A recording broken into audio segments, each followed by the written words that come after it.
శివాయ గురవే నమః. శ్రీ గురుభ్యో నమః. కార్తీక మాసం 10వ రోజు వ్రత కథ మరియు స్నానాది విధానం గురించి చెప్పుకుందాం. 10వ రోజు స్నానం సూర్యోదయానికి ముందే లేచి రోజు చెప్పుకున్నట్టుగానే పసుపు కుంకుమ కలిపిన బకెట్ నీళ్ళల్లో అయినా కనీస పక్షంలో, లేదా నదీ స్నానమైన విశేషమైన నదీ స్నానం కానీ సముద్ర స్నానం కానీ ఏదైనా చేయడం చాలా విశేషం. సూర్యోదయానికి ముందు చేయడం. ఇందువల్ల కాయిక, వాచిక, మానసిక అనే 3 విధాలైన 10 రకాల పాపములు నశిస్తాయి.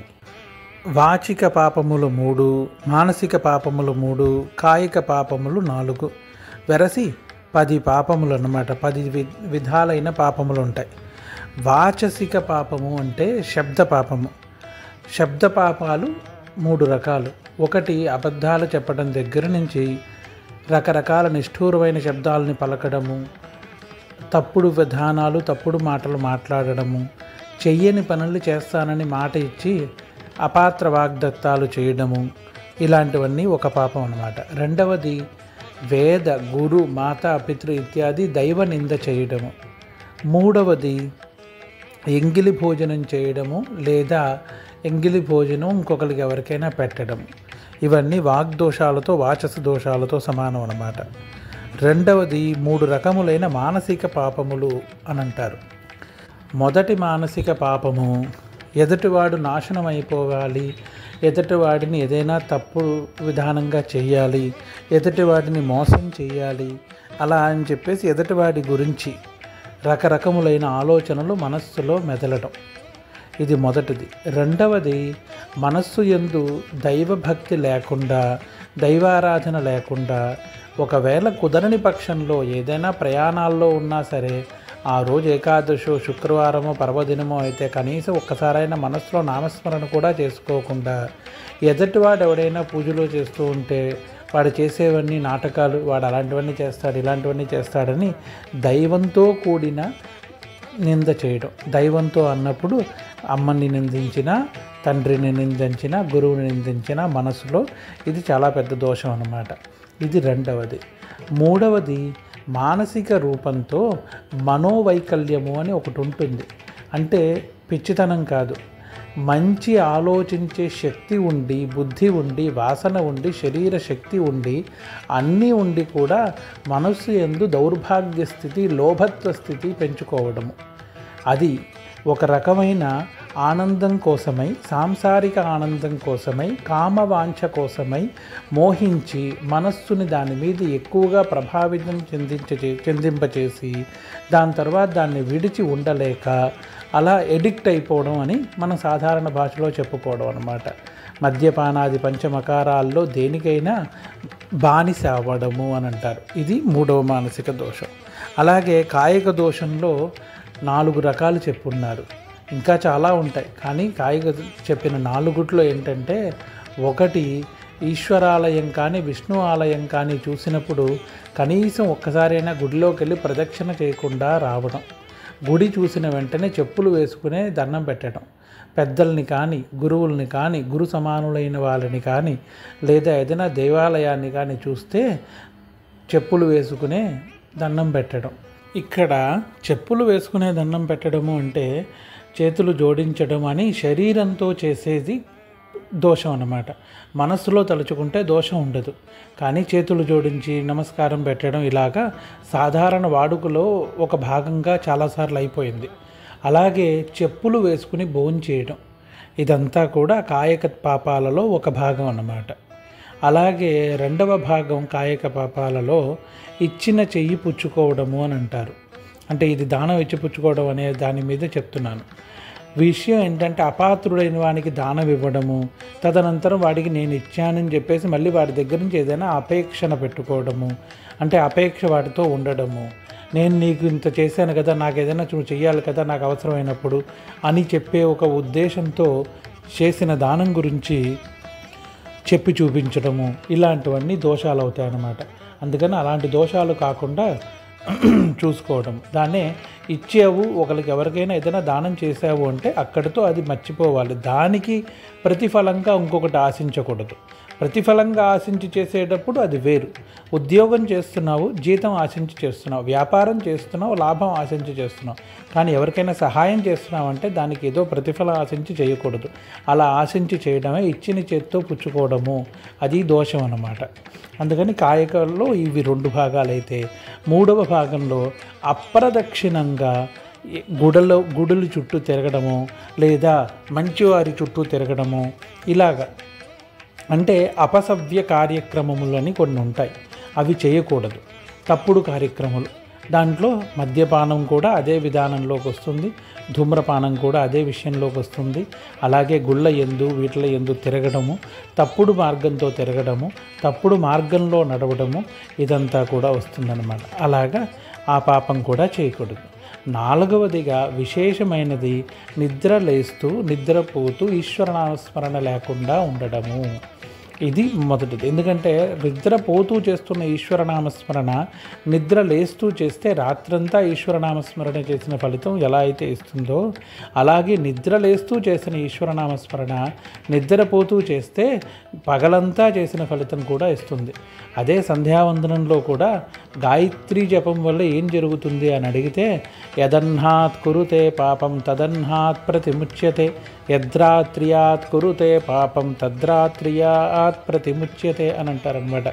రాత్రి చేసిన పాపము తెల్లవారుజామున సంధ్యావందన గాయత్రి చేస్తూనే తొలగిపోతుంది. సాయంత్రం చేసిన గాయత్రికి తెల్లవారు నుంచి పగలంతా చేసిన పాపం తొలగిపోతుంది అని అంటారనమాట. రకరకాల పాపాలున్నా ఆ పాపాలని ఒక భాగంగా తీసుకొస్తే ఇలా 10 రకాలుగా ఉంటాయన్నమాట. 3 రకాలైన కాయక, వాచిక, మానసిక పాపాలు ఏవైతే ఉన్నాయో ఆ 10 రకాల పాపాలు దోష నివారణ జరగడానికి ఈ 10వ రోజు స్నానం చాలా విశేషమైనదన్నమాట. అలాగే ఈరోజు దానం విశేషం ఏంటంటే ఆవు నేతి కానీ లేదా గేదె నెయ్యి అయినా పర్లేదన్నమాట. ఈరోజు పండితుడికి దానం ఇవ్వడం, బ్రాహ్మణుడికి దానం ఇవ్వడం, లేదా గుళ్ళో ప్రసాదానికై సమర్పణ చేయడం చాలా విశేషం. ఈరోజు స్వయంపాకంలో కందిపప్పు, ఆవు నెయ్యి రెండిటిని కలిపి దానం ఇస్తే చాలా విశేషమైన రోగాలన్నీ తొలగిపోతాయి అని అన్నారనమాట. అందుకని 10వ రోజు ఈ స్నానానికి చాలా విశేషమైనది. అలాగే ఎవరైనా దగ్గరలో నది ఉండి నదీ స్నానానికి వెళితే కనుక ఆ నది ఒడ్డు నుంచి కొంత మట్టి తీసుకొచ్చి ఇంట్లో తులసి మొక్కలో పెట్టుకోవాలి. ఒక గుప్పెడు కూడా వద్దు, ఒక చిటికెడు మట్టి తీసుకొచ్చి తులసి మొక్కలో వేసి దామోదర ప్రీతయే అని చెప్పేసి ఆ మట్టిని సమర్పణ చేస్తే భూదానం చేసినంత ఫలితం వస్తుందన్నమాట. ఇది విశేషమైన ఫలితం. అలాగే పూజా విధానంగా చూసుకుంటే ఈరోజు చేయవలసిన దాంట్లో ఉమ్మెత్త పువ్వులతో గణపతిని పూజించడం లేదా దూర్వతో గణపతిని పూజించడం బుద్ధిమాంద్య దోషాన్ని నివారిస్తుంది. అది చాలా విశేషమైనది. అనంతరం గన్నేరు పుష్పాలు ఉంటాయి కదా, దాంట్లో విశేషంగా సువర్ణ గన్నేరు వంటి పుష్పాలతో కనుక లేదా పసుపచ్చ పుష్పాలతో కనుక హరిని కానీ విష్ణువుని కానీ శివుని కానీ పూజిస్తే సుఖం, ఆరోగ్యము, గృహయోగము, సువర్ణయోగము కలుగుతాయి అని అంటారనమాట. ఈ 10వ రోజు శివాలయం కానీ విష్ణు ఆలయం కానీ వెళ్తే, శివాలయానికి వెళితే 9, 18 లేదా 27 సార్లు ప్రదక్షిణ చేయడం విశేషం.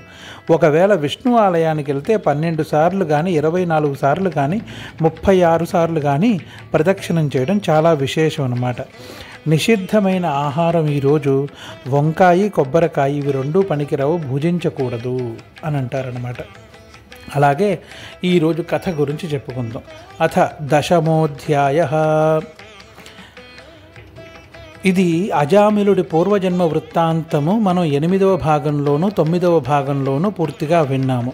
అజామిలుడు కన్యాకుబ్జలో పుట్టిన ఒక దౌర్భాగ్యుడు. మరణానంతరం ఆయన యమలోకానికి తీసుకెళ్లాలని వచ్చిన యమ కింకరులని విష్ణుదూతలందరూ కలిసి తరిమి ఆ అజామిలుడిని తీసుకుని వెళ్ళారు. ఇది జరిగేసరికి యమకింకరులందరూ నరకానికి వెళ్ళారు. ప్రభు, మమ్మల్ని క్షమించు, నువ్వు చెప్పిన పని మేము చేయలేకపోయాము అని అన్నారు. అప్పుడు యమధర్మరాజు గారు ఏం జరిగింది అని అడిగితే, పరమనీచుడు, నిరంతర మద్యపానలోలుడైన స్త్రీ సాంగత్యంతోనే జీవించిన అతని అజామిలుడిని దగ్గరికి మేము వెళ్ళి ఆ దుర్మార్గుడి ప్రాణం తీయబోతుంటే మహాపరాక్రమంతో తేజస్సుతో వెలిగిపోతున్న పుణ్యశీలులైన సుశీలులైన విష్ణు స్వరూపులైన విష్ణుదూతువులు వచ్చి మమ్మల్ని తన్నారు, యమపాశాన్ని కత్తిరించేశారు. వాళ్ళ ఎదురుగుండా మేము నిలబడలేకపోయాము. మేం వాళ్ళని చూసి వణికిపోయాము రాజా అని చెప్తూ, ఈ లోకానికి ఎంతమంది ధర్మరక్షులు ఉంటారు, శాసనం యముడు చేస్తాడని ఆ యమశాసనాన్ని భూలోకంలో అమలు చేస్తారని మేము ఇంత పూర్వం అనుకునేవాళ్ళం. ఇప్పుడు నీ శాసనం కూడా చెల్లుబాటు కాకుండా పోయింది అని అన్నారు యమధర్మరాజుతో. యమధర్మరాజు కళ్ళు మూసుకుని దివ్య దృష్టితో జరిగిందంతా గ్రహించి అప్పుడు ఆ దూతలకి చెప్తాడు, యమకింకరులకి చెప్తాడు యమధర్మరాజు, నాయనలారా, నిజానికి నా శాసనమే భూలోకంలో చెల్లుబాటు అవుతుంది. నేను చెప్పిన ప్రకారం ఏది అధర్మము ఏది ధర్మము తెలుసుకొని మానవులు నడుచుకోవాలి. ధర్మం చేసిన వారి జోలికి మనం వెళ్ళం, అధర్మం పరులైన వారిని మనం వదిలిపెట్టాం. కఠోరంగా వారిని శిక్షించి తిరిగి భూలోకంలో వాళ్ళకి జన్మ ఇవ్వడానికి బ్రహ్మ దగ్గరికి పంపిస్తాం. ఇది సామాన్య ధర్మం. ధర్మ సూక్ష్మమని ఒకటి ఉంటుంది, అది ఏమిటో తెలుసా అంటూ అది చెప్పసాగారు. కార్తీక మాసంలో నెల్లాళ్ళు భక్తి శ్రద్ధలతో వ్రతం చేసేవారు, గంగాది నదీ స్నానం చేసేవారు, నారాయణ నామస్మరణ విష్ణు నామస్మరణ చేసేవారు, అలాగే విశేషంగా దీపదానాది క్రతువులు చేసినవారు, వ్రతాన్ని ఆచరించిన వారు, దైవనామస్మరణ భయంతో కానీ భక్తితో కానీ శత్రుత్వంతో కానీ బంధుత్వంతో కానీ ప్రీతితో కానీ నారాయణ నామస్మరణ కానీ శివనామస్మరణ కానీ చేసేవారు. వీరి జోరికి మనం వెళ్ళం. వీరు ఎందుకంటే నారాయణుడు విష్ణువు బ్రహ్మ అని త్రిమూర్తులు ఈ ప్రపంచ సృష్టికి మూలాధారులు. అందులోనూ శివకేశవులు విశేషమైన శక్తిపరులు. వారి శాసనానుసారమే ఈ ప్రపంచం నడుస్తూ ఉంటుంది. నేను, ఇంద్రుడు, అగ్ని, ధర్మరాజు అని అష్టదిక్పాలకులు ఎవరైతే ఉన్నారో అందరూ శివకేశవుల యొక్క మార్గదర్శకంలోనే శివకేశవుల యొక్క శాసనాన్ని అనుసరించే నడుస్తూ ఉంటారు.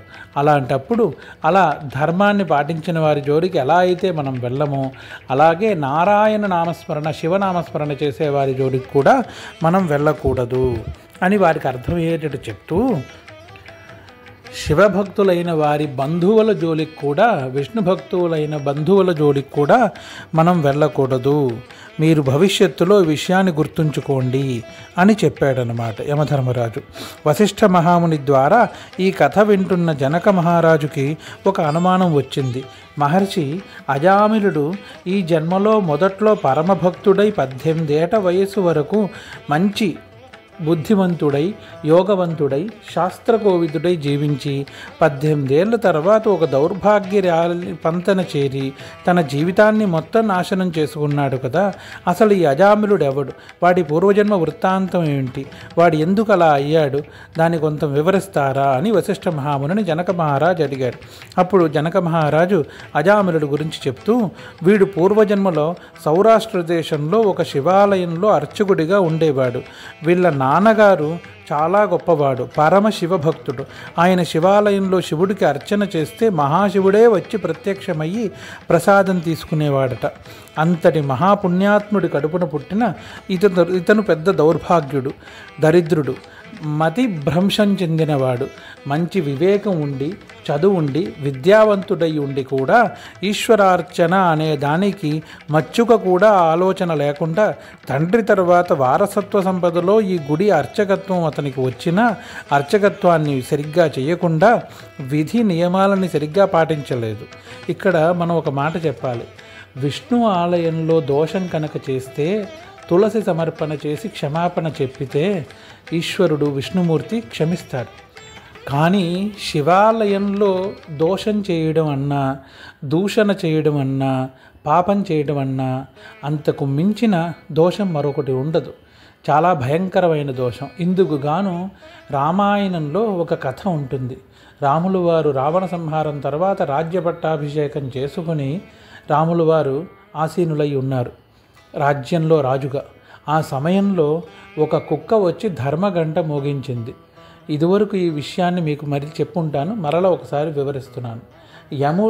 యమధర్మరాజు దగ్గర ఎంత ధర్మమైతే ఉంటుందో అంతకు 10 రెట్లు ధర్మాన్ని పాటించిన వాడే శ్రీరామచంద్రుల వారు. అందుకే ఇప్పటికి కూడా రామరాజ్యం కావాలని తెలుసో తెలియకో అందరం అడుగుతూ ఉంటాం దేవతల్ని. అలా రామరాజ్యంలో కుక్క వచ్చి ఆ ధర్మ గంట మోగించింది. ఎవరికైనా కష్టం వచ్చినా, అధర్మం అని అనిపించినా, అధర్మం జరిగిందని అనిపించినా ఆ ధర్మ గంట మోగిస్తే వెంటనే వారి యొక్క విషయాన్ని రాములు వారే స్వయంగా వింటారనమాట. అలా ఆ కుక్క వచ్చి మోగించేసరికి శ్రీరామచంద్రుల వారు వచ్చి ఏం జరిగింది, ఏమైంది సునకమా అని అడిగితే ఆ సునకం చెప్తుంది, ఈ అగ్నిహోత్రుడైన ఈయన ఇంటి దగ్గర నుంచి నేను వెళ్తుంటే ఈయన నేనేం చేయకుండా రాయి పెట్టి నన్ను కొట్టాడు. అందువల్ల నాకు భయం వేసింది, దోషం వేసి నాకు దెబ్బ తగలలేదు, కానీ నాకు భయం వేసింది. అందువల్ల నేనేం చేయకుండా నన్ను ఎందుకు బెదిరించాడు అని రాముల వారిని అడుగుతుంది. అప్పుడు రాముల వారు ఆయన అగ్నిహోత్రుడిని పిలిచి, స్వామి జరిగిందేంటి, ఎందుకు చేశారంటే అప్పుడు రాముల వారికి అగ్నిహోత్రుల వారు చెప్తారు, అయ్యా ఇవాళ మా ఇంట్లో మా నాన్నగారిది శ్రాద్ధం, మడి ఆచారాలతో వంట వండుతూ ఉన్నాం. ఈ కుక్క అటు నుంచి వెళ్తుంటే ఎటైనా దగ్గరికి వస్తుందేమో అనే ఒక భయంతో దాన్ని బెదిరించానే తప్ప దాన్ని ఏదో శిక్షించాలని నేను అనుకోలేదు అని అంటాడు.